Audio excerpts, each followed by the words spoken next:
नमस्कार दोस्तों, स्वागत है आपका मेरे एक और नई और इन्फॉर्मेटिव वीडियो में। कुछ दिनों पहले मेरे एक ओपीडी में एक पेशेंट आई जिसको तकरीबन 10 से 12 महीने से एक तकलीफ थी, जिसमें उसको राइट हैंड में दर्द की शिकायत, सुनपनता, झंझनाहट और अगर वो कोई उस हाथ से अगर वो कोई चीज उठाती तो वो चीज उसके हाथ से गिर जाती। ये लक्षण उसको इन सर्दियों में दौरान बढ़ गए थे। तब वो अपनी तकलीफ लेकर के जब वो मेरे पास आई तो उसको एग्जामिन करने के बाद मैंने उनको बताया कि आपको ये तकलीफ है। ये तकलीफ लेकर के अगर वो पहले सजग होते और किसी डॉक्टर के पास जाते तो उनको जल्दी आराम मिल जाता, परंतु उन्होंने शुरू में क्या किया कि दर्द की गोलियां लेकर के घर में अपना टाइम पास करते रहे, जिससे वो तकलीफ धीरे धीरे बढ़ती रही। अमूमन आजकल के समय में यही हो रहा है। उस पेशेंट को एग्जामिन और उसके टेस्ट करवाने के बाद मैंने पाया कि उस पेशेंट को कार्पल टनल सिंड्रोम नाम की एक तकलीफ है। ये आजकल के समय में महिलाओं में पाई जाने वाली एक कॉमन तकलीफ होती जा रही है। खास करके सर्दियों में इसके दर्द और ज्यादा बढ़ जाते हैं। तो मैंने सोचा क्यों ना इसके बारे में आपको भी जागरूक करूं। तो आइए बात करेंगे आगे वीडियो में कि कार्पल टनल सिंड्रोम क्या है, क्या इसके कारण है, क्या इसके लक्षण हैं और क्या इसका इलाज पॉसिबल है।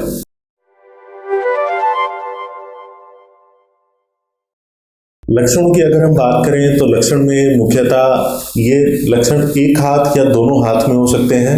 इसमें हाथों की उंगलियों का सुन्नपन होना या उनमें झंझनाहट होना या उनमें तेज दर्द होना।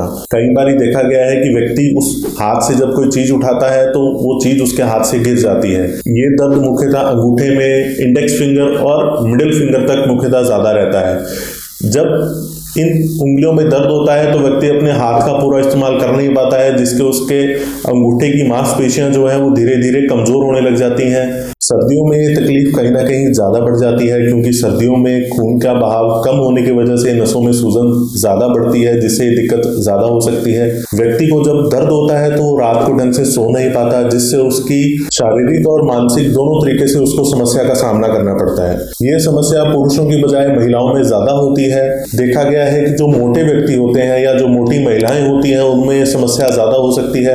अनकंट्रोल्ड थायराइड, अनकंट्रोल्ड डायबिटीज में भी ये समस्या ज्यादा होती है। उम्र बढ़ने के साथ ये समस्या हो सकती है। जब कोई लेडी प्रेग्नेंट होती है तो प्रेगनेंसी के दौरान उसके शरीर में वाटर रिटेंशन होता है, तो वाटर रिटेंशन की वजह से ये समस्या हो सकती है।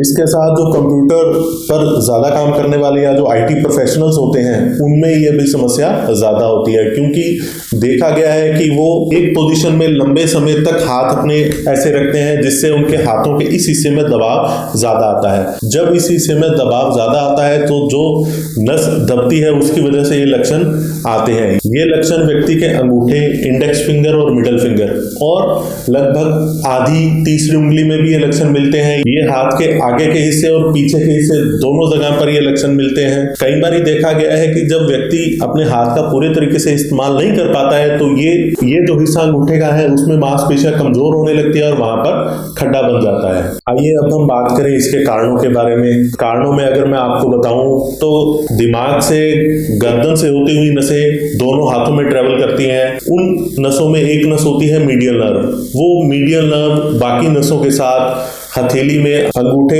इंडेक्स फिंगर और मिडल फिंगर इनको सप्लाई करती है। जब किसी कारणवश वो मीडियल नर्व और इसके साथ बाकी नर्व्स यहाँ पर एक ट्रांसवर्स कार्पल लिगामेंट होता है उसके नीचे से होकर के गुजरती है। जब कभी मीडियल नर्व या उनके साथ वाली नसों में कहीं सूजन आती है या दबाव बढ़ता है, जब इसके कारण से लक्षण आते हैं। कई बार देखा गया है कि लिगामेंट के आसपास या किसी नस के अंदर कोई रसोली या गांठ होने की वजह से भी ये लक्षण मिलते हैं। इसके साथ जब ये सब लक्षण लेकर के व्यक्ति डॉक्टर के पास जाता है तो डॉक्टर उसको एग्जामिन करने के बाद उसको कुछ टेस्ट एडवाइस करते हैं, जिसमें मुख्यतः कार्पल टनल सिंड्रोम के लिए जो टेस्ट एडवाइजेबल है उसको EMG NCV टेस्ट बोलते हैं।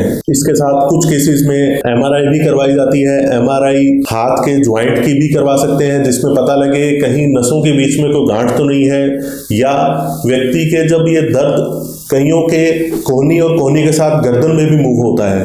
गर्दन में सर्वाइकल को रूल आउट करने के लिए कहीं उसकी सर्वाइकल की कोई नस तो नहीं दबी हुई है, उसको चेक करने के लिए सर्वाइकल की भी एमआरआई करवाई जा सकती है। इसके साथ कुछ 2 टेस्ट होते हैं जो डॉक्टर फिजिकली पेशेंट के ऊपर करके देख सकता है कि उसको ये दिक्कत है कि नहीं है। उन टेस्टों का नाम है टीनल साइन और फेनल साइन। टीनल साइन की अगर हम बात करें तो उसमें जो रोगी है उसके इस ज्वाइंट पर यहाँ पर जब पिंच करके डॉक्टर देखता है तो उसके इस हाथ में झंझनाहट रहती है, उसको करंट सा महसूस होता है।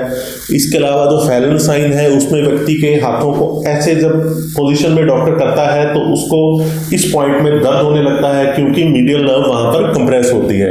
जब ये दोनों टेस्ट या उसमें से एक टेस्ट पॉजिटिव आता है तो डॉक्टर कहीं ना कहीं श्योर हो जाता है कि उसको ये तकलीफ है। इन जांचों को देखने के बाद जब इलाज की बारी आती है तो आइए बात करें इसके क्या क्या इलाज उपलब्ध है। मुख्यतः जो इसके कारण है जिसमें अनकंट्रोल्ड डायबिटीज, अनकंट्रोल्ड हाइपरथायराइडिज्म, इनका इलाज बहुत जरूरी है क्योंकि देखा गया है कि अनकंट्रोल्ड डायबिटीज और अनकंट्रोल्ड थायराइडिज्म में वाटर रिटेंशन शरीर में होता है जिससे कहीं ना कहीं नसों में सूजन आती है।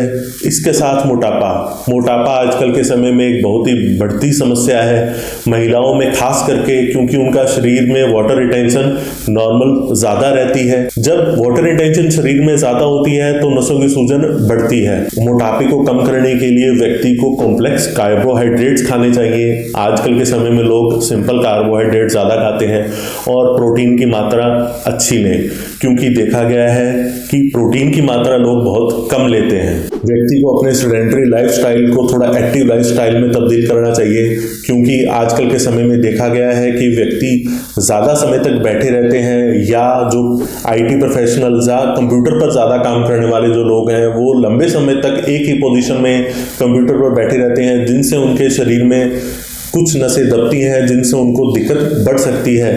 इनके निजात पाने के लिए व्यक्ति को 45/10 का फॉर्मूला अपनाना चाहिए, यानी अगर वो 45 मिनट तक लगातार एक ही पोजीशन में बैठा है या काम कर रहा है तो उसको 10 मिनट के लिए ब्रेक लेना चाहिए, जिस ब्रेक में वो अपने शरीर की स्ट्रेचिंग करनी चाहिए, हर मांसपेशियों को आराम देना चाहिए, थोड़ी वो वॉकिंग करे।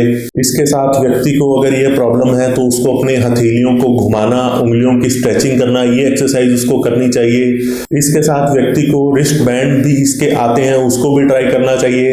रिस्ट बैंड कुछ केसों में कारगर साबित हो सकते हैं, उसके रिजल्ट्स देखे गए हैं। जब ये तकलीफ बहुत ज़्यादा बढ़ जाती है तो प्रेशर को रिलीज करने के लिए कई बार सर्जरी भी करवानी पड़ सकती है। ये बहुत लास्ट ऑप्शन है। व्यक्ति को अगर ये तकलीफ हो जाए तो उसको इसका ध्यान रखना चाहिए और समय से डॉक्टर को दिखाए ताकि उसको सर्जरी की आवश्यकता ना पड़े।